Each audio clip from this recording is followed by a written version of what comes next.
দেখুন মানুষ কতটা আনন্দিত এসব বিচে এসে। চাইলে আমাদের দেশেও এরকম পর্যটকদের জন্য ব্যবস্থা করা যায়। পৃথিবীর সবথেকে বড় সমুদ্র সৈকত আমাদের দেশে, কিন্তু আমাদের দেশে এত সুন্দর, এত সুশৃঙ্খল, হ্যাঁ, মানুষের বিনোদনের জন্য জায়গা নেই, বা সেফটির যে বিষয়টি, সেফটিটাও নেই।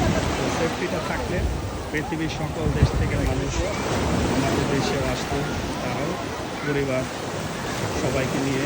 এরকম দেখুন একটা বাচ্চা, সে কি সুন্দর করে খেলছে এবং কতটা নিরাপদ।